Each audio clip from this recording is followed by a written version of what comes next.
Jusqu'à n égale 4, ce sont des gaz, jusqu'au butène. Et à partir du pentène, ce sont des liquides, sauf à partir de n égale 18 où ça devient solide. C'est un peu comme les alcanes finalement. Les alcanes sont gazeux jusqu'au butane, et puis après, à partir du pentane, ils sont liquides. Alors il y a très peu d'alcènes dans la nature, donc on les fabrique à partir du pétrole. Donc dans le pétrole, c'est un mélange d'alcanes, par exemple du pentane. Et par chauffage en présence d'un catalyseur, on le coupe en petits morceaux. On appelle ça du vapocracking. Et on coupe ça en petits alcanes et alcènes. Et ensuite, on sépare tout ça par distillation. L'éthène, ici du propane, etc. Alors, je vous ai préparé des petites cases. Alors en fait, les plus avisés auront vu que la page d'après, il y avait le résultat, mais c'est pas grave. Refaisons rapidement. Donc au numéro de sa chaîne carbonée, le numéro 1 sur le carbone qui porte la liaison, ici, forcément ici. Donc c'est dérivé du butane, donc on va commencer par écrire butane, et puis se dire, ah ben non, c'est pas du butane, il y a une liaison, donc c'est du butène, et on précise où est la liaison, elle est sur le carbone 1, donc c'est du butane. Le suivant, on va pas tout refaire, qu'est-ce qui change? Ben, c'est la position de la liaison, donc c'est du but 2N. Ah, on peut préciser, parce que ça aussi c'est du but 2N. Donc on regarde celui-là, il s'appelle aussi but 2N, oui mais c'est pas les mêmes. Donc vous voyez que celui-là, les deux groupes prioritaires, CH3 et CH3, sont du même côté, donc c'est de configuration Z. Et l'autre, c'est du 30. Ils sont quoi entre eux, ces deux espèces?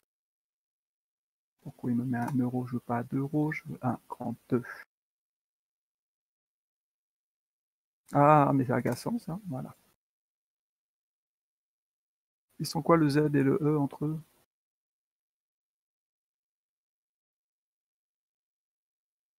Ils ont la même formule brute, ils ont la même chaîne, mais ils n'ont pas la même structure spatiale. Ce sont donc des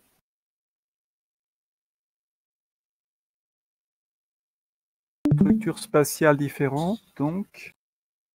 Stéréoisomère. Et on précise. De conformation. Non, de configuration. C'est figé E et Z, ça ne s'interconvertit pas, donc ce ne sont pas des conformations d'une même molécule, mais ce sont des configurations différentes, donc des molécules différentes. D'accord? Donc configuration, c'est figé. Retenez bien ça. Comme quoi, c'était pas inutile de poser la question. Hein. Donc, ce sont des stéréoisomères de configuration, et on peut préciser en plus.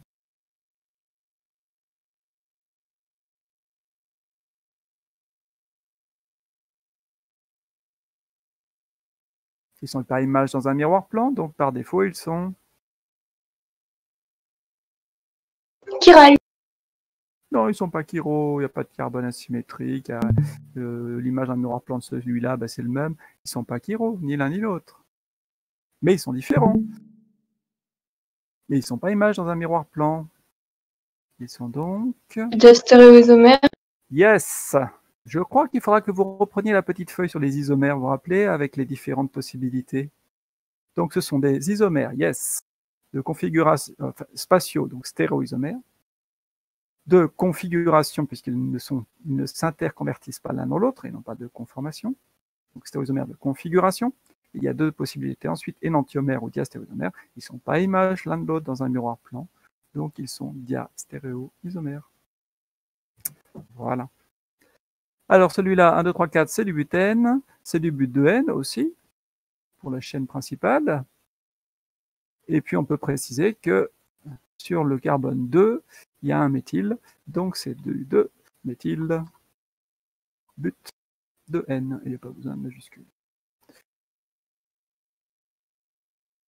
Alors celui-là, ça ressemble à un cyclo quelque chose, à 6 carbones, un cyclohexane, sauf qu'il y a une double-liaison, donc c'est un cyclohexène. Et puis, cyclohexène, est-ce qu'il y a besoin de préciser où est la fonction alcène? Bah, pas forcément, on va forcément appeler le carbone 1 celui-là, et le carbone 2 celui-là. Donc le carbone 1, c'est celui qui porte la double-liaison et qui porte en même temps le substituant.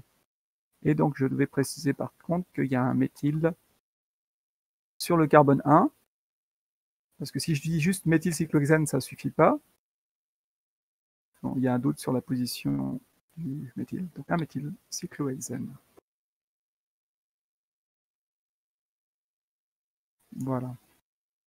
Évidemment, il faut connaître ces alcanes, hein. Je vous rappelle, méthane, éthane, propane, butane, qui sont bizarres. Et puis après ça devient logique, pentane, hexane, heptane, octane, nonane, décane, etc. Donc au début de chaque chapitre, on fait un petit peu de nomenclature comme ça. Si vous avez des soucis, reportez-vous au chapitre nomenclature. Alors on sait qu'une double-liaison est une structure plane, et on l'explique de la manière suivante. La double-liaison, en fait, elle est constituée de deux liaisons. Une sigma, c'est-à-dire un recouvrement axial de deux orbitales de type P qui se recouvrent selon un axe. Je ne les ai pas dessinés ici. Et la pi, qui résulte de recouvrement latéral de deux orbitales P, en haut et en bas en même temps. Et donc forcément, si ça tournait, eh bien le recouvrement s'arrêterait. Donc ça ne tourne pas. Donc les substitutions dans un plan, et la densité électronique est au-dessus du plan et en dessous du plan, 50% au-dessus, 50% en dessous. Les orbitales P sont symétriques, donc l'orbital pi est symétrique aussi par rapport au plan. Et la liaison pi est plus faible que la sigma. Donc c'est plus réactif qu'un alcane. Une liaison CC double se casse par la pi. La sigma ne va pas se casser, sauf exception.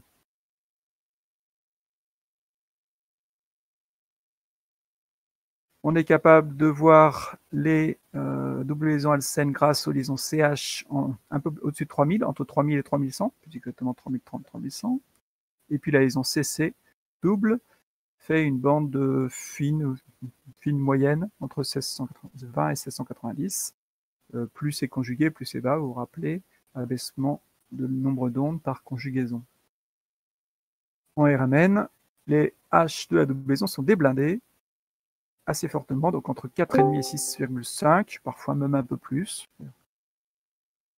Et vous irez revoir si vous savez plus ce que c'est qu'un J6, J-trans, J-gem. Hein. J6, c'est lorsque les H sont du même côté, J6. J-trans, 2 H de part et d'autre. Et J-gem, Géminaux, ils sont jumeaux, ils sont sur le même carbone.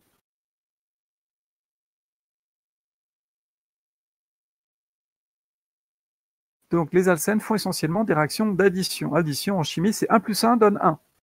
1 plus une molécule plus une molécule donne une seule molécule. Ça, c'est une addition.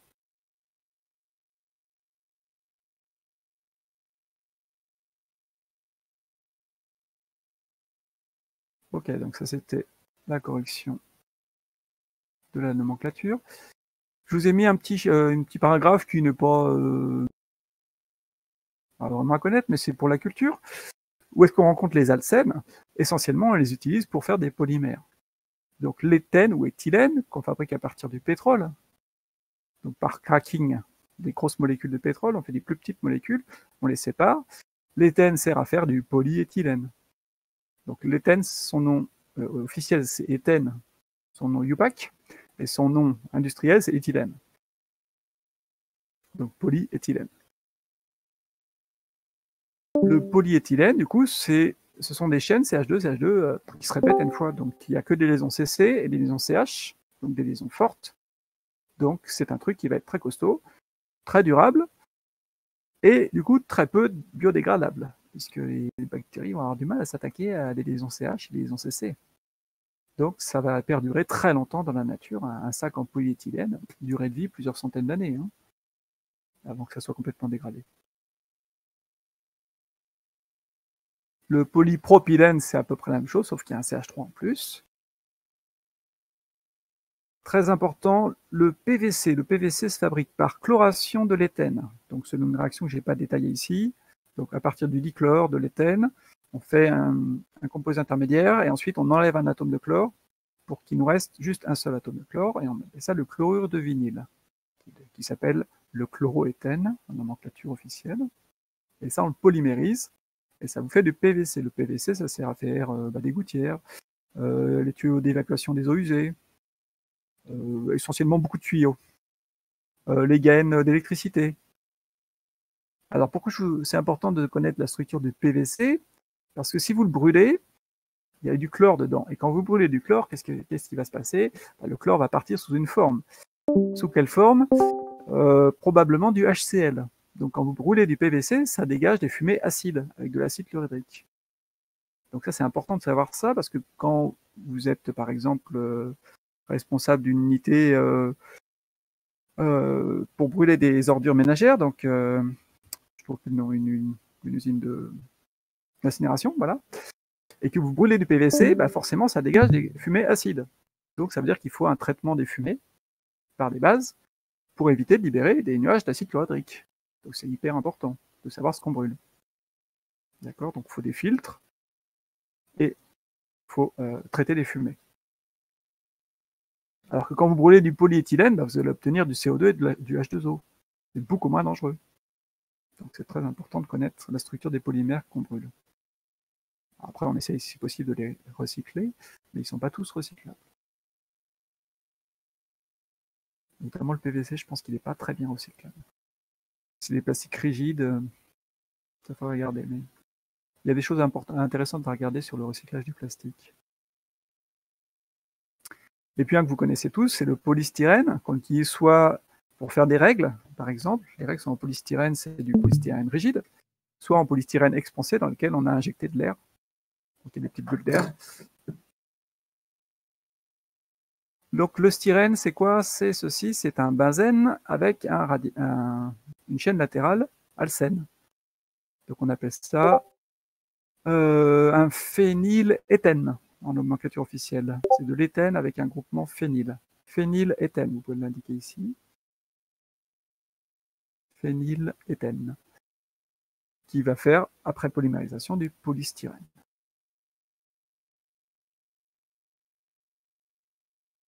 Donc si on regarde ce phényléthène, il a deux parties. Il a une partie, un cycle benzénique, et on sait qu'un cycle benzénique, c'est aromatique. 4n plus 2 électrons délocalisés dans un cycle. Donc on a un cycle aromatique. Un cycle aromatique se caractérise par une très grande stabilité, donc il est peu réactif, alors que la doublesson qui est là, elle est conjuguée avec le cycle, d'accord, mais elle n'est pas dans le cycle aromatique.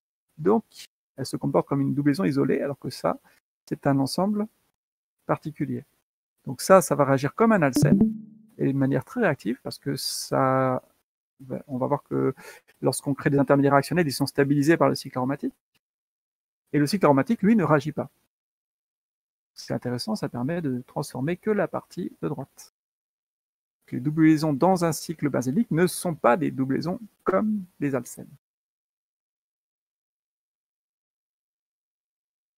Ça va?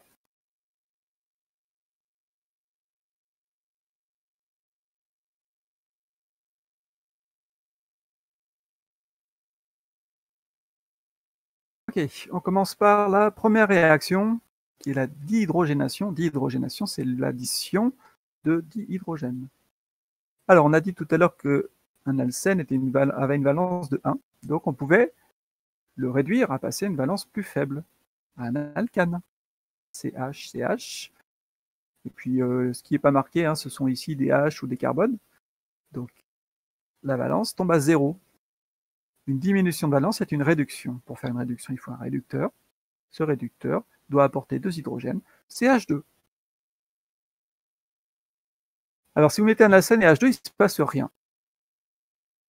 Par contre, si vous rajoutez un catalyseur, qui est soit du nickel, soit du palladium, soit du platine, vous regarderez dans un tableau périodique, c'est pas un hasard, ils sont dans la même colonne. Nickel, palladium en dessous, platine en dessous.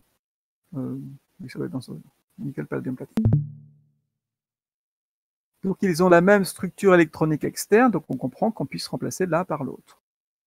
Dans des conditions assez douces, 1 bar, 20 degrés, il n'y a pas besoin de chauffer, mais il y a quand même besoin d'un catalyseur, sinon il ne se passe rien. Et à ce moment-là, la réaction se fait facilement. Enfin, c'est assez rapide. Donc pourquoi faut-il un catalyseur? Parce que H2 est une molécule peu réactive. Parce que la liaison HH est une liaison forte, et que si vous voulez faire cette réaction, il va falloir casser la liaison HH, donc l'énergie d'activation va être très importante. Grâce au catalyseur, on va abaisser l'énergie d'activation, donc on va accélérer la réaction. On prend lequel? Nickel. Ça vaut combien de nickel? Oh, une tonne de nickel. je sais pas moi, 5000 $. Donc 5 $ le kilo à peu près, 5 € à peu près. Une tonne de palladium ou une tonne de platine, non là ça se compte en kilos. Le kilo de palladium ou le kilo de platine, c'est plus cher que l'or. L'or doit être à quelque chose comme 40 000 € le kilo. Donc palladium et platine, c'est plus cher. Hein. Donc de l'ordre de 50 millions d'euros la tonne, et celui-là 5 000 € la tonne. Vous voyez le rapport. Donc évidemment, industriellement, on utilisera le nickel. Alors on utilise ce qu'on appelle du nickel de Raney. Raney, c'est le chimiste qui a fabriqué ce type de nickel. En fait, on part d'un alliage de nickel et d'aluminium, et on fait réagir ça avec de la soude. La soude attaque l'aluminium, le dissout, et il reste le nickel qui, lui, n'est pas attaqué. Et donc, dans un alliage, si vous retirez la moitié des métaux, il vous reste quoi? Il vous reste une espèce d'éponge de nickel avec plein de trous. Donc ça fait en fait un catalyseur très poreux qu'on met en suspension dans un solvant qui est l'éthanol. Et alors, comme c'est très poreux, ça a beaucoup de surface pour une masse donnée. On appelle ça une grande surface massique. Grande surface par unité de masse. Et donc, c'est un bon catalyseur qui met en jeu la surface, une grande surface de réaction. Vous verrez aussi, mais plutôt en chimie fine, quand vous faites en pharmacie par exemple, quand vous faites quelques kilos d'un truc qui va être très cher, oui, alors dans ce cas-là, vous pouvez utiliser du platine ou du palladium, surtout que c'est un catalyseur, donc vous allez normalement le recycler. Mais industriellement, on ne va pas trop les utiliser.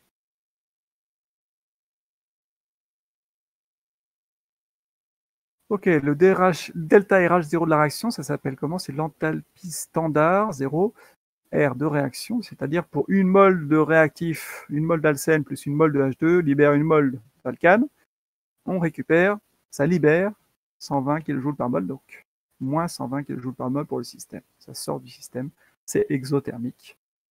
Donc la réaction, le réacteur chimique va chauffer si on ne fait rien. Donc évidemment, si vous voulez rester à température de 20 degrés, il faudra modérer en faisant un refroidissement le réacteur. Alors on peut expliquer pourquoi moins 120. On va casser une HH. Donc il faut fournir l'énergie de liaison d'une HH. Donc il faut fournir 436 kJ par mol. Il faut casser la pi. La pi, c'est à peu près 260. Vous faites la somme. Bon, ça fait grosso modo 700 en arrondissant.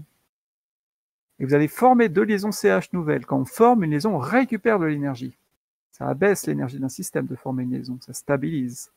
Donc vous stabilisez de 410 kJ par mol x 2, donc de moins 820. Et la différence, ça vous fait bien moins 120. Donc ça veut dire que les liaisons qu'on forme, en fait, sont plus stables que les liaisons de départ. Alors la réaction est exothermique. Les produits sont plus stables que les réactifs, globalement.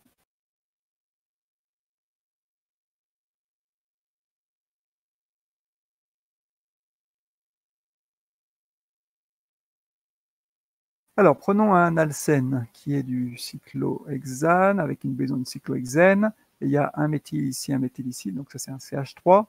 1,2-diméthyl cyclohexène. Si vous voulez, vous pouvez ajouter CH3 ici pour que ce soit bien clair. On a une fonction alcène, donc on a besoin d'une molécule d'hydrogène, 1 bar 20 degrés ou 25 degrés, température ambiante pour dire, le catalyseur, le nickel, et on s'aperçoit que les deux H se mettent soit tous les deux par l'arrière, soit tous les deux par l'avant. Et ils se mettent jamais un en avant, un en arrière. Un en avant, un en arrière. Ça, c'est pas du tout observé. Donc deux H qui arrivent du même côté, on dit qu'on a une addition sin avec, donc du même côté. Et on n'observe pas d'addition où chacun se mettrait d'un côté différent, qu'on appellerait une addition anti, l'inverse de sin. Donc l'addition, expérimentalement, est sin. Du coup, on forme ce composé où les deux H en avant, mais on s'aperçoit qu'en fait, c'est le même composé, puisque si vous prenez un axe ici et que vous tournez votre molécule, regardez, en fait, tournez votre molécule autour d'un axe horizontal de 180 degrés, vous verrez que c'est la même. Donc on obtient un seul stéréoisomère. Vous vous rappelez comment on fait? On place les substituants par Z décroissant, et vous verrez que la configuration de ce carbone asymétrique est R et l'autre est S. Une fois qu'on a l'un, on a l'autre, puisque en fait le classement est symétrique. Donc je vous rappelle, on met l'œil CIP à l'opposé du substituant 4, donc le substituant 4 ici est en arrière, donc on met l'œil CIP par devant, en avant, et on regarde le sens de rotation 1 vers 2 vers 3, 1 vers 2 vers 3, c'est vers la droite, donc c'est une configuration grand R.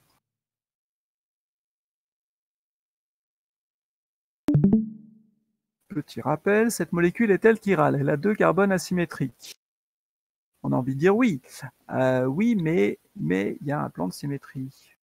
C'est le plan qui est perpendiculaire à la feuille qui échange la partie haute et la partie basse de la molécule. Donc, un composé à plusieurs carbones asymétriques mais présentant un plan de symétrie n'est pas chiral. Il est achiral. Et on appelle ça un composé méso. Ni dextro, ni lévo. Donc pas d'activité optique. Il est achiral.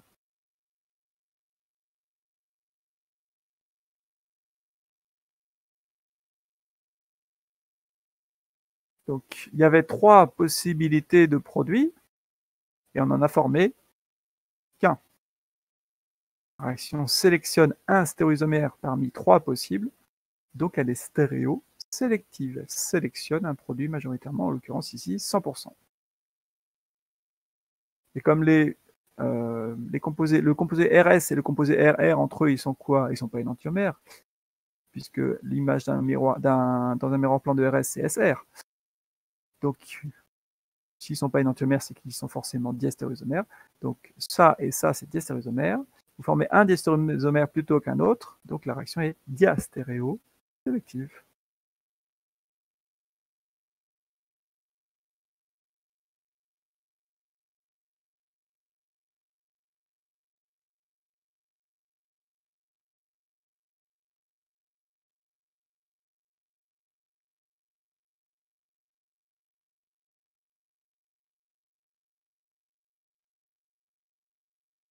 Ok, on essaye de comprendre pourquoi. Alors, la réaction commence avec H2 qui voit le catalyseur, donc ça c'est un solide, ça c'est un gaz. Le gaz est dissous dans un solvant en général. Donc en fait, on fait barboter le H2 dans un solvant. H2 fait une réaction avec le nickel. Alors, quelle est exactement la nature de la réaction? C'est pas évident. Ce qui est sûr, c'est que ça fragilise la liaison HH. Du coup, on va carrément l'ouvrir, la liaison HH, et considérer que H fait une liaison avec le nickel. D'accord? Donc ça, on appelle ça une adsorption. H2 s'adsorbe à la surface du nickel. Alors certains disent qu'il y a une physisorption, c'est-à-dire que ça se rapproche, d'abord ça fait des liaisons faibles, et puis après il y a une chimisorption, c'est-à-dire une modification des liaisons chimiques. Donc voilà le H2 adsorbé sur le catalyseur. Sur ce, l'alcène arrive. L'alcène, c'est localement plan, donc j'ai dessiné ici le plan de l'alcène. Il présente une face ou l'autre, puisqu'il y a 50% de chances qu'il présente une face, 50% l'autre. Et on considère qu'il y a un transfert simultané des deux H sur la même face de la liaison, ça n'a pas le temps de tourner. Donc si celui-là se met par le bas, ah ben celui-là se met aussi par le bas. Donc les deux sont arrivés par le bas, et les substituants ici, bah comme le carbone devient tétraédrique, ils sont obligés de bouger un petit peu dans l'espace, on passe de trigonal à tétraédrique, alors ils montent un petit peu. Donc le substituant R1 monte un peu, R2 monte un peu, etc. Tous les 4 substituants montent un peu, et les deux H se mettent du même côté. Alors ça, c'est sans doute une étape un peu simplifiée, en fait on ne sait pas bien ce qui se passe. Peut-être que ça se fait en plusieurs étapes, mais ce qui est sûr, c'est que les H se mettent du même côté. Donc pour simplifier, on dit que ça se fait de manière simultanée, c'est peut-être plus compliqué, mais c'est très difficile d'établir les mécanismes d'une catalyse comme ça qu'on appelle une catalyse hétérogène. Donc c'est une explication certainement un peu simplifiée, mais ça me suffit.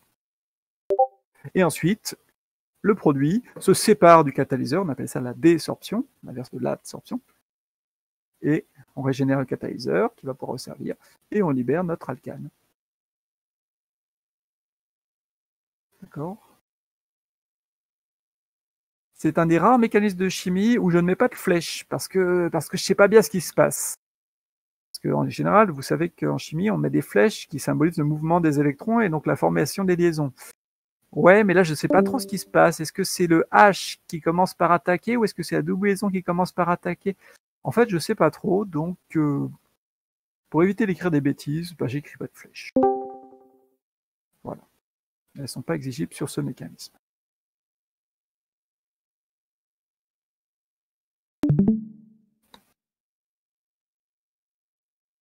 Donc on appelle ça un mécanisme de catalyse hétérogène, puisqu'on a plusieurs phases, on a un gaz, on a un solide, et on a même aussi le solvant, le liquide, et l'alcène qui est soit liquide, soit gazeux, dissous dans le solvant. Donc il y a éventuellement 3 phases ici présentes.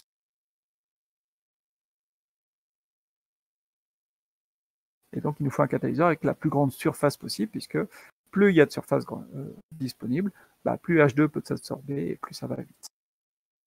Donc en gros, la vitesse est proportionnelle à la surface.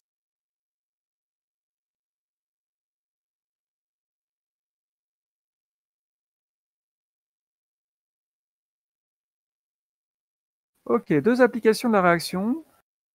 Une qu'on a déjà utilisée pour mesurer l'énergie de conjugaison. Alors là, je l'utilise pas pour ça, je l'utilise pour voir la stabilité relative des alcènes.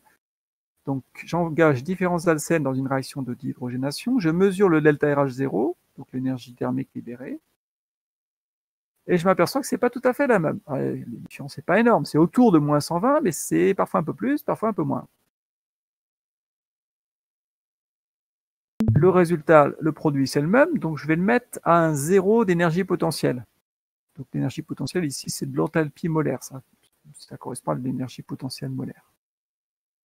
Et si ça libère moins 127, c'est qu'on était au départ à plus 127 en énergie, quand on est sous forme alcène plus H2. Donc les réactifs sont moins stables que le produit, et ils sont à 127 au-dessus.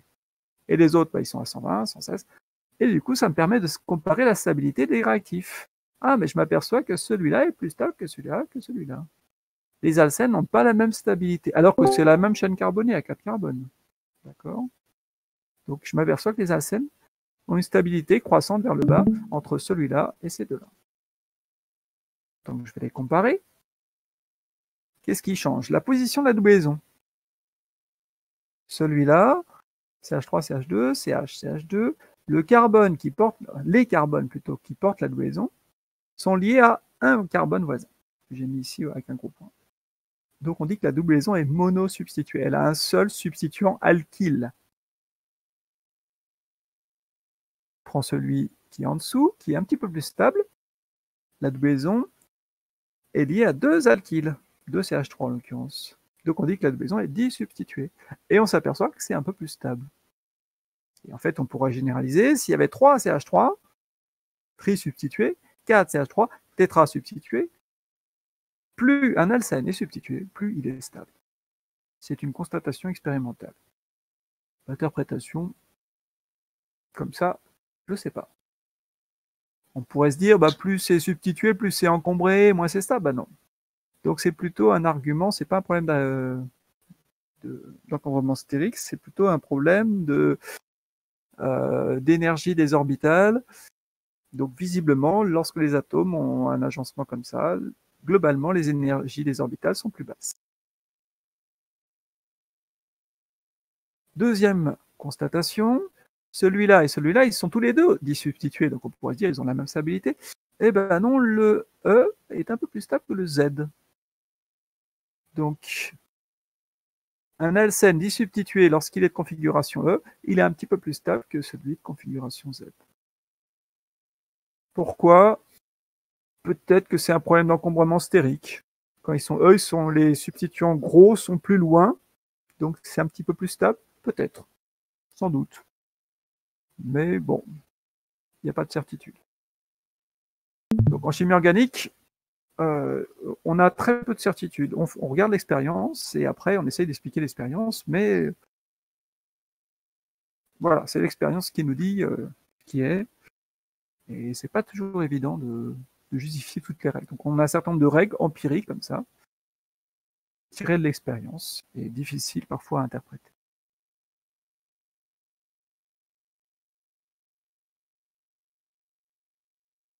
Ça va ces règles? Oui. Ok. Alors je vous ai mis une application maintenant industrielle. Si vous avez regardé un petit peu la composition de ce que vous mangez, vous avez vu de temps en temps huile végétale partiellement hydrogénée. En fait, ce sont des huiles dihydrogénées. Alors, qu'est-ce qui se passe? Qu'est-ce qu'une huile? Donc ça, vous savez.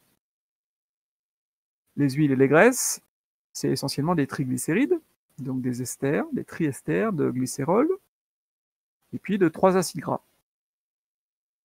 Donc, si c'est liquide à température ambiante, ça s'appelle une huile, et si c'est solide à température ambiante, ça s'appelle une graisse. Et fondamentalement, c'est les mêmes composants. Vos acides gras sont soit saturés, il n'y a que des CH2, CH3 en bout de chaîne, soit une doublon monoinsaturée, soit polyinsaturée, plus qu'une doublon, donc biinsaturée, triinsaturée. Et donc ils ont des jolis petits noms comme ça, en fonction de la plante qui contient un grand nombre, enfin une grosse quantité de cet acide gras. Donc oléique, ça vient de l'huile d'olive. Linoléique c'est le lin. Palmitique, ça doit être de l'huile de palme, et palmitoléique aussi, etc. Donc ça, vous connaissez, je pense. Vous savez peut-être que les plus stables, c'est ceux qui portent que des CH2. Bah oui, parce que les fonctions CH, c'est très stable. Enfin, les liaisons CH, les liaisons CC-CH, c'est très stable. Donc, les acides gras saturés sont très stables. Dès qu'il y a une double liaison, c'est plus réactif. Ah ouais, parce qu'une double liaison, bah, on vient de voir, on a dit une pie, c'est plus fragile, ça peut s'ouvrir, donc ça peut par exemple s'oxyder par réaction avec le dioxygène de l'air. Et alors si on a 2 ou 3, alors là ça devient terrible parce que la position entre 2 double liaisons, imaginez si vous arrachez un H point, vous faites un radical ici, un C point entre 2 double liaisons, donc conjugué à gauche, conjugué à droite, donc un radical très stable, et du coup en fait ça veut dire qu'il va se former assez facilement. Donc les polyinsaturés forment facilement des radicaux, et les radicaux ensuite se mettent à réagir, par exemple avec le dioxygène, ça fait des liaisons CO, et vos acides gras s'oxydent très facilement. Si ça s'oxyde, ça fait des composés ensuite qui ont mauvais goût, on dit que les huiles rancissent. Donc, le beurre par exemple aussi, ça rancit, c'est des acides gras qui s'oxydent au bout d'un certain temps. Voilà, donc plus les acides gras sont insaturés, plus ils sont fragiles. Et moins il faut les chauffer, parce que plus vous les chauffez, plus ils réagissent. Donc, des trucs fragiles, pour l'industrie agroalimentaire, ça pose des soucis. Ça veut dire que ça va mal se conserver, ça va rancir, ça va avoir un mauvais goût, le consommateur va pas être content. Donc tous ces trucs-là, une solution, si on les hydrogénait, si on faisait disparaître les doublons, du coup ça deviendrait tout saturé et ça deviendrait très stable. Donc ça c'est une solution qui a été trouvée par un chimiste pour stabiliser les huiles et les graisses en hydrogène, et donc on supprime tous les problèmes de réactivité dus aux alcènes. Et en même temps, qu'est-ce qui se passe? Si vous hydrogénez, les acides gras ont tendance à s'empiler plus régulièrement. Et quand ça s'empile régulièrement, ça devient plus facilement solide. Donc quand vous hydrogénez une huile, elle devient solide. Ça vous fait du coup une graisse. Plus facile à transporter, par exemple. Donc plus solide et moins réactive. Donc il y a un certain nombre d'avantages. D'accord, l'hydrogénation fait durcir l'huile, donne une graisse qu'on appelle une margarine. Donc la margarine, au départ, c'était de l'huile végétale, ou de l'huile de poisson, ou de n'importe quelle huile. L'huile la moins chère sur le marché, qu'on hydrogène, et on fait de la margarine avec ça. Riche en acides gras saturés, qui sont plutôt moins bons pour la santé. Mais très stable, et de consistance bah, c'est plus facile à tartiner de la margarine que de l'huile. Alors ça, c'est le côté intérêt de l'industrie, faire un truc solide, qui se conserve bien, qui ne rancit pas. Maintenant, les inconvénients. Alors, l'inconvénient, d'abord, c'est que vous obtenez des acides gras saturés qui sont moins bons pour la santé. Premier inconvénient. Deuxième inconvénient, c'est qu'un catalyseur, ça marche dans les deux sens. Donc, quand vous hydrogénez, par exemple, l'acide oléique, tac, qui a une doublon au départ, naturellement, Z. Ça, c'est marrant, la nature n'a pas choisi le plus stable. Hein. Le plus stable, c'est le E. Ben non, il est Z. Donc, l'acide oléique naturel est Z. Vous faites passer ça sur un catalyseur. Ça s'hydrogène. Oui, mais aussi ça se déshydrogène, parce qu'un catalyseur, ça marche dans les deux sens. Donc, ça s'hydrogène en acide saturé, et puis ça se déshydrogène éventuellement en acide monoinsaturé de configuration E, plus Z. Il y aura plus de E que de Z parce que le E est plus stable. D'accord? Donc si vous hydrogénez partiellement une huile, vous pouvez isomériser la Z en E et obtenir ce qu'on appelle un acide gras trans. Et les acides gras trans, visiblement, c'est pas très bon pour la santé, d'après des études. Donc, hydrogéner une huile, d'une part, ça donne des acides gras saturés, pas moins bons pour la santé, et ça peut éventuellement transformer un Z en E, moins bon pour la santé. Bon, vous comprenez que l'hydrogénation maintenant n'a plus très bonne presse, et qu'il y a beaucoup de fabricants qui mettent ne contient pas d'huile hydrogénée, ne contient pas de produits hydrogénés. Vous pourrez regarder sur les pains de mie Harris, par exemple. Il me semble qu'il y a la mention ne contient pas d'huile végétale hydrogénée.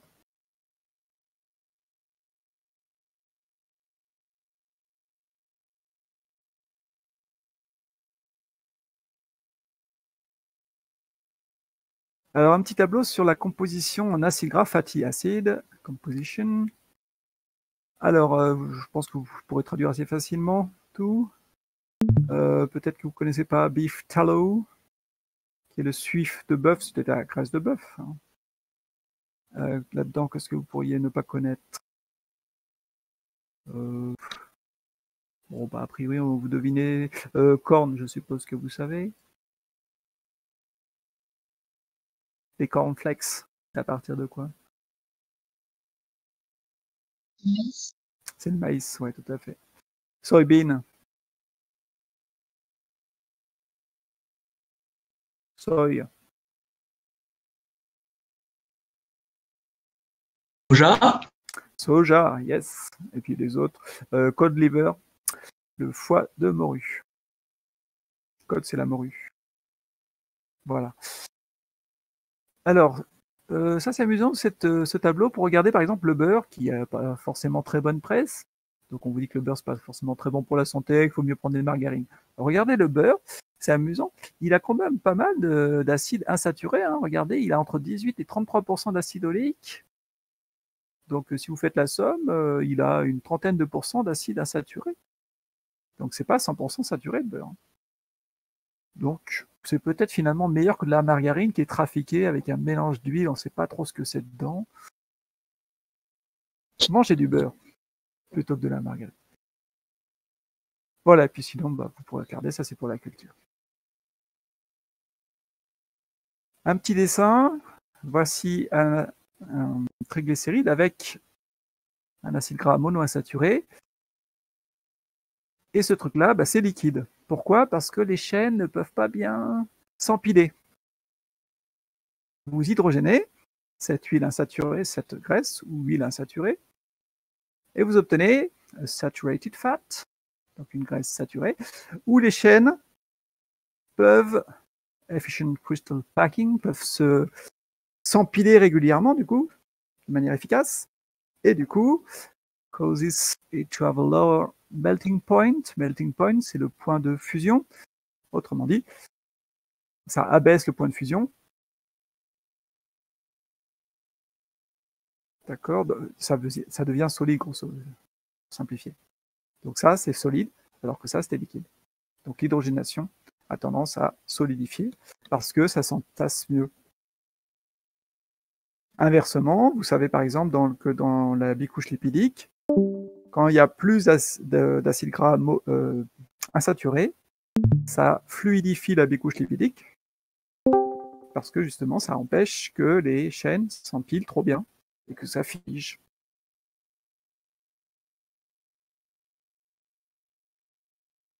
Ouais, il y a des interactions avec la biochimie là très fortes.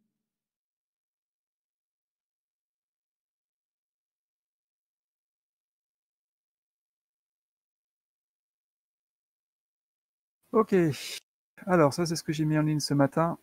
Donc je savais pas si on irait jusque là, mais oui, visiblement. Ça va pour l'hydrogénation. Alors on dit d'hydrogénation, les industriels disent hydrogénation, mais on essaye d'être plus rigoureux.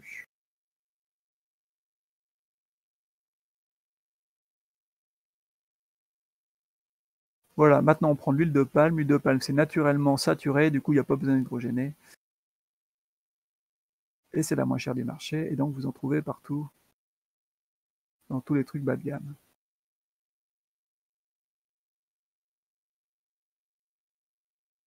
Ok, deuxième type de réaction, ce qu'on appelle les additions électrophiles.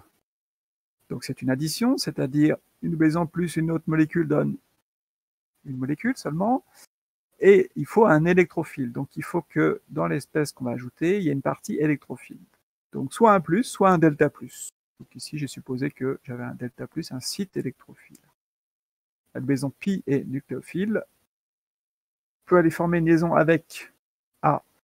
Donc on va former une liaison d'un côté ou de l'autre. Donc là, par exemple, j'ai utilisé le carbone A, le carbone droite qui est solide A, mais ça aurait pu être le carbone de gauche. Ah, ça veut dire qu'il y a plusieurs possibilités, il faut regarder. Et puis B est expulsé sous forme de B doublet, donc ici B-.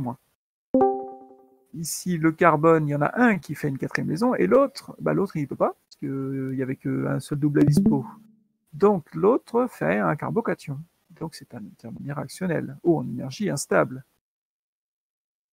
B- nucléophile, voit un carbocation électrophile avec une lacune, pof, il fait une liaison, la liaison c'est B. Donc la première étape, c'est la formation d'un carbocation, une espèce haute en énergie, il va falloir monter en énergie potentielle, donc grande énergie d'activation, donc réaction, étape lente. Ensuite, ça c'est former une liaison. Former une liaison, c'est facile, on va descendre en énergie potentielle, donc l'énergie d'activation va être petite, donc ça va être rapide. Donc la première est lente, vous pouvez préciser, c'est donc l'étape cinétiquement déterminante qui va imposer la vitesse, et la deuxième est potentiellement rapide, mais en fait elle va aller à la même vitesse que la première, parce qu'elle va être limitée par la première. Donc première étape lente, et donc cinétiquement déterminante. Donc ici vous pouvez rajouter ECD en dessous de lent. Étape cinétiquement déterminante. Alors je l'avais marqué ici. Alors on va en étudier une aujourd'hui, qui est l'hydrohalogénation. Hydro pour hydrogène, attention, ça ne veut pas dire eau hydro, ça veut dire juste hydrogène ici. Halogène, on en a 4, HF, HCl, HBr, HI. Alors il se trouve qu'on ne dise pas le HF. Pourquoi? Parce que le HF est très dangereux à manipuler et trop réactif. Donc vous pouvez mettre ici HF, vous pouvez le barrer parce qu'il est trop réactif, dangereux et trop réactif. Donc on va commencer avec HCl, ou HBr, ou HI. Donc l'acide chlorhydrique, eh ben non. Ça ne s'appelle pas l'acide chlorhydrique parce qu'il n'y a pas d'eau. C'est du HCl gazeux. C'est donc du chlorure d'hydrogène. Donc HCl, chlorure d'hydrogène. Peut-être mettre ça, ça serait pas mal. Tac.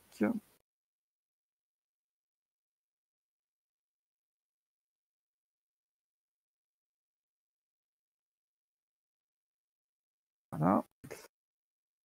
Ou chlorure, ou bromure d'hydrogène, ou iodure d'hydrogène. Donc sous forme gazeuse.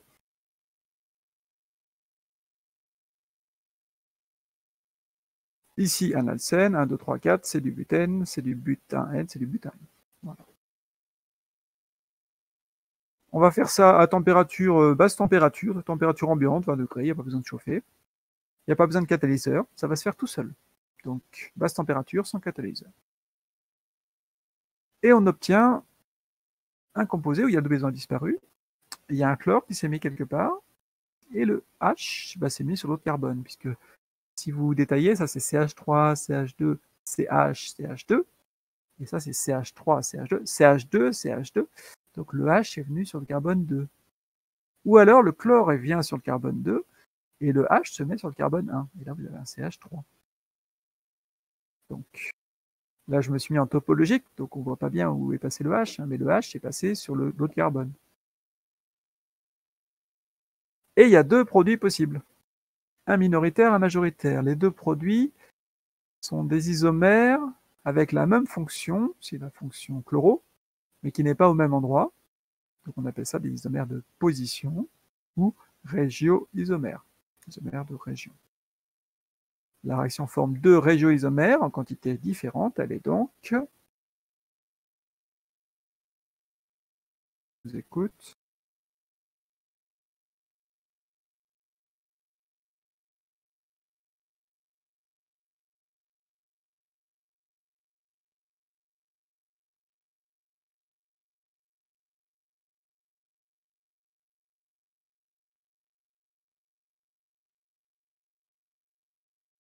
vous voulez pas me parler?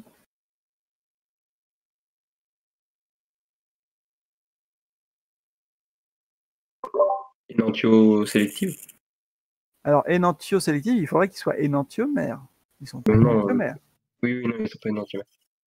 Donc, Régiosélective. bah oui, régiosélective. Donc elle sélectionne un régioisomère parmi deux possibles et elle le rend majoritaire.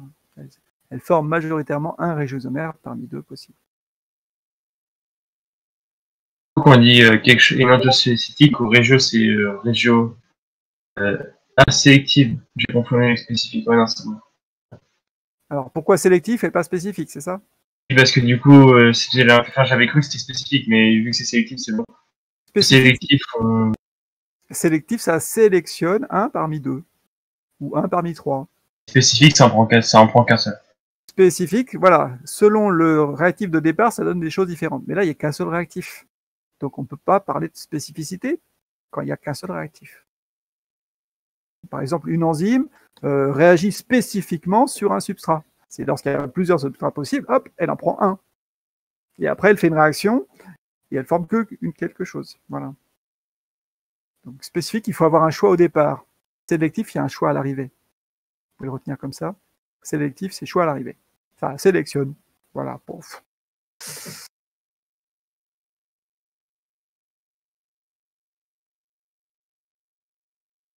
Donc cette régiosélectivité suit la règle expérimentale, la règle empirique de Markov-Nikov. Vous allez voir qu'il y a plein de noms rigolos en chimie organique.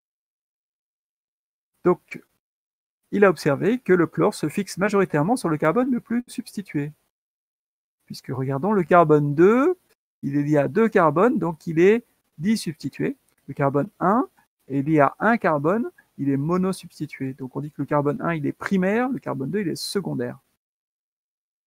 Donc il se fixe majoritairement sur le carbone de classe secondaire plutôt que sur le carbone de classe primaire. Bon, pour l'instant, on se contente d'observer ça. Et puis après, maintenant, on va l'expliquer. Le but du chimiste organicien, c'est de faire la manip, de séparer les produits, de mesurer les quantités. Et puis après, une fois qu'on a fait tout ce travail expérimental, il faut être capable d'expliquer, proposer un mécanisme, comprendre pourquoi ça fait plutôt ça que ça, sur quels paramètres on peut jouer pour orienter la réaction plutôt vers l'un que l'autre, etc. Donc pour ça, il faut écrire le mécanisme. Allons-y. Donc ça réagit par l'adouaison, par la pi, qui est nucléophile, qui peut se casser en allant vers un électrophile.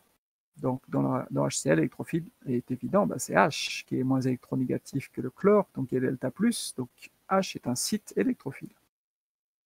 Alors ça, c'est une flèche de réaction qui n'est pas facile à comprendre. Je prends le double API et je le bascule vers H. Ça veut dire quoi? Ça veut dire que je fabrique une liaison CH. Mais un seul C. Sur un seul C. Et l'autre, il n'aura rien. Donc l'autre, il aura une lacune électronique. Donc on va faire une CH, soit avec le carbone qui est là. Et voilà, le H s'est mis sur le carbone 2, on l'appelle.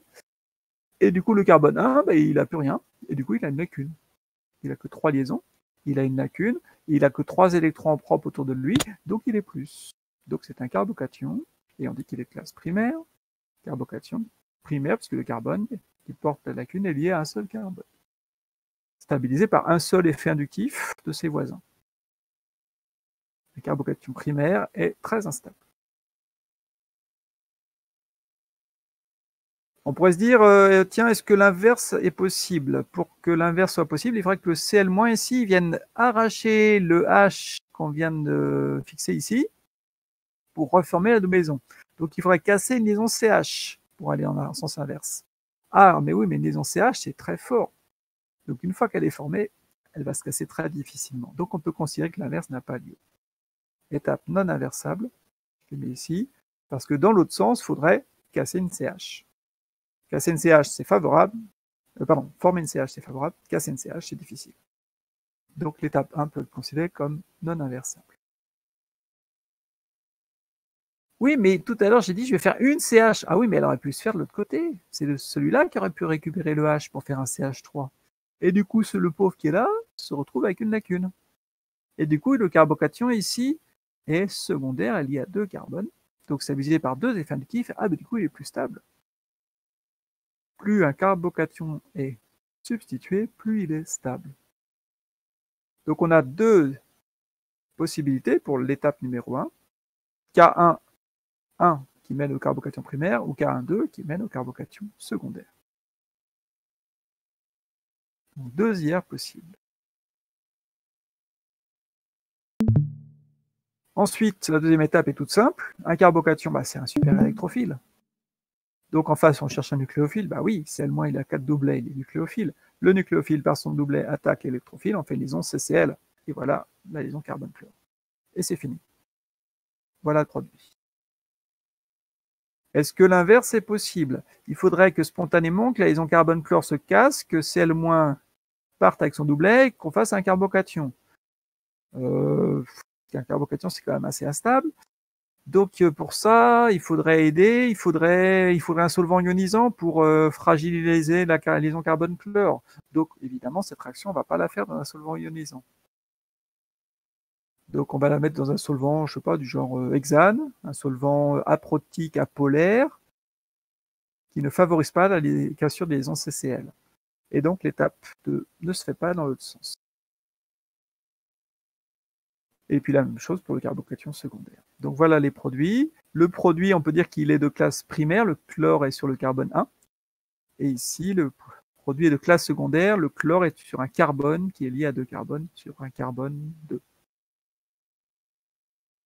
Expérimentalement, on s'aperçoit que, selon la règle de Markov-Nikov, le chlore se fixe majoritairement sur le carbone le plus substitué, donc P2 est majoritaire selon la règle de Markov-Nikov. Ici, on pourrait rajouter hop,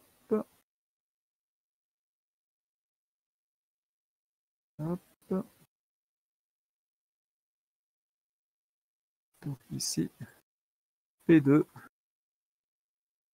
majoritaire selon la règle de Popov, Markov, Nikov.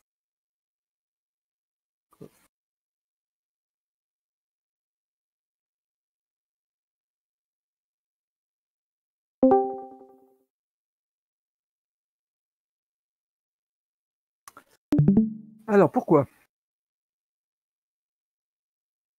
Alors, on a déjà donné une partie de la réponse. Ah, le carbocation est plus stable. Oui, mais est-ce que c'est parce que lui est plus stable qu'on obtient majoritairement P2? Lui, c'est pas directement P2. Donc, il faut faire un raisonnement complet. Alors, le raisonnement complet est le suivant. On a le même réactif qui peut donner 2 produits différents. Donc, on appelle ça des réactions compétitives. Les étapes ne sont pas inversables. Donc, ce ne sont pas des équilibres.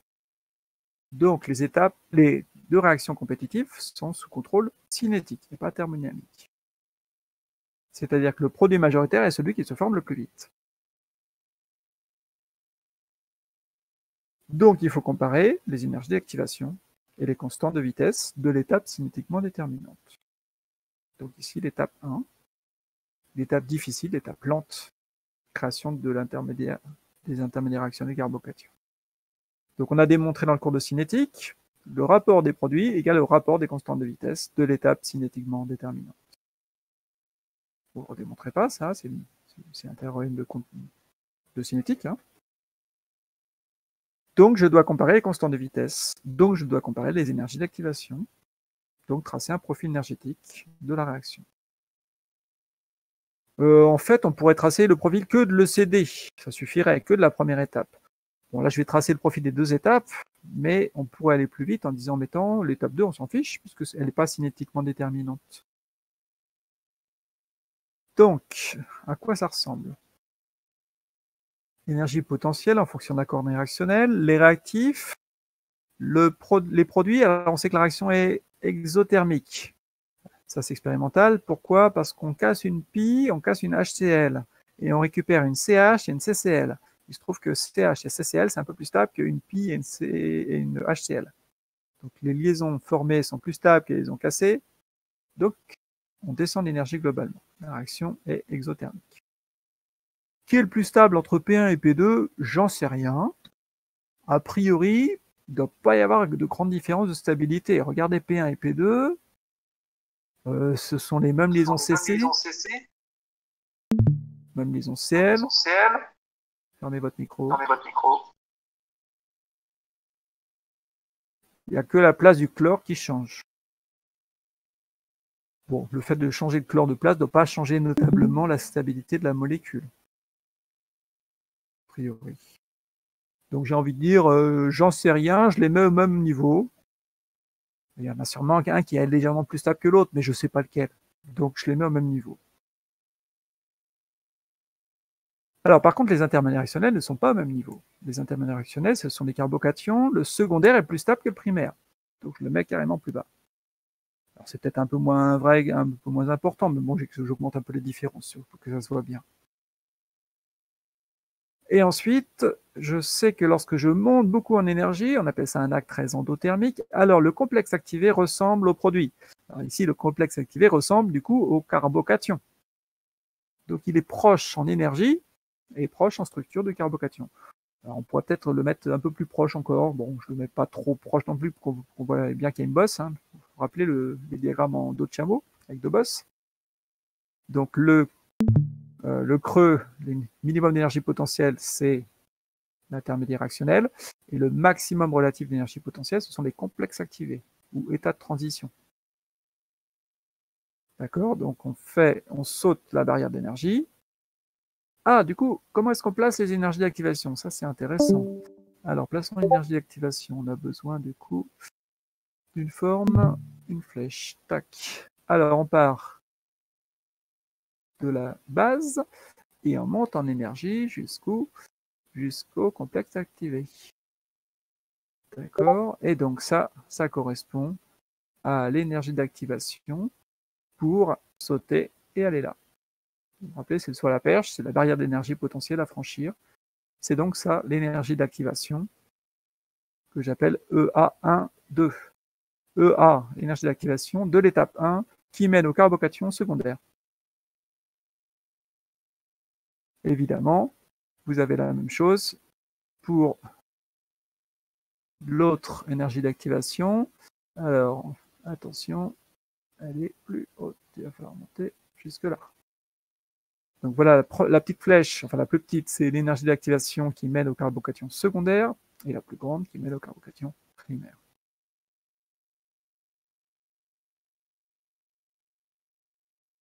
On pourrait mettre les énergies d'activation de l'étape 2, mais on s'en fiche, puisque nous, ce qu'on veut comparer, c'est le rapport K1,2 sur K1,1. Donc ici, ça me suffit. Je constate sur mon dessin, pardon, c'est l'inverse, que la plus grande énergie d'activation, c'est celle de gauche. C'est celle qui mène aux carbocations primaires. Conclusion. En passant par Arrhenius, K égale A exponentielle moins EA sur RT, donc la constante est plus grande si l'énergie d'activation est plus petite. On pourrait dire, ah oui, mais le facteur de fréquence est peut-être pas le même. Oh, il va être sensiblement égal. Hein. C'est deux molécules qui se rencontrent dans un choc pour donner un carbocation. Le facteur de fréquence doit être à peu près le même. Et donc, l'énergie d'activation, c'est elle qui va gouverner le fait que la constante est plus grande.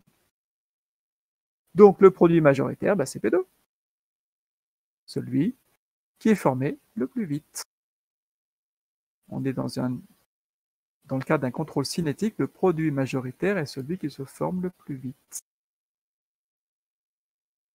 Et maintenant, on peut justifier notre règle de Markovnikov. Le produit majoritaire est issu du carbocation le plus stable.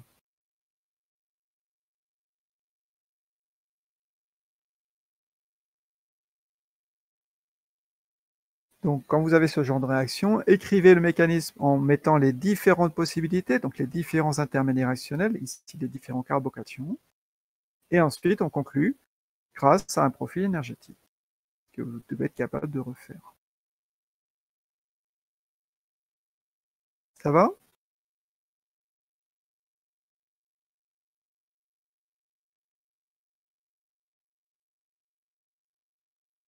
Je fais la page 28 dans la foulée. Allez, c'est pas très long. Parce que c'est la même réaction, ce sera un peu idiot de s'arrêter là. Donc, reprenons notre réaction. On a fait 2 carbocations possibles, Cl- attaque. Ok, on fait P1. P1, regardons, il n'y a pas de carbone asymétrique là-dedans. P1 est unique. Alors que P2, regardez, le carbone qui porte le chlore porte un H, un chlore, un CH3 et un CH2CH3. Ah, il a 4 substituants différents. Il y a donc un carbone asymétrique ici. Donc il y a un R et il y a un S. Autrement dit, il y a 2 énantiomères possibles de la même molécule. Et donc je me pose la question, est-ce que la réaction forme que le R ou que le S ou les deux? Autrement dit, la réaction est-elle stéréosélective? Et je peux préciser ici, est-ce qu'elle est énantiosélective? Dans quelle proportion forme-t-on les 2 énantiomères? Regardons l'étape où on crée le carbone asymétrique. C'est l'étape 2. L'étape 1 n'en crée pas. Donc regardons l'étape 2. Notre carbocation a quelle tête? Un carbone qui a 3 voisins, il est dans un environnement AX3E0, un environnement qu'on appelle trigonal, donc plan, avec des angles de 120 degrés. Donc le carbocation est localement plan. D'accord? Avec, ici je vous ai fait un petit détail. Ça c'est ce qu'on appelle une lacune électronique. Et d'un point de vue orbitalaire, c'est quoi en fait une lacune électronique? C'est une orbitale P vide du carbone, donc une orbitale de P, c'est-à-dire une orbitale à 2 lobes, avec la même forme en haut et en bas. Elle n'a pas de densité électronique puisqu'elle est vide. Donc c'est une orbitale vide qu'on va pouvoir remplir par le haut ou par le bas de manière équiprobable, grâce à une orbitale P du chlorure. Donc l'orbitale P pleine du chlorure va attaquer par le dessus ou par le dessous de manière équiprobable à 50-50. Donc le chlore arrive à 50% par le dessus et à 50% par le dessous. Donc on forme 50% du R, 50% du S. Autrement dit, on forme ce qu'on appelle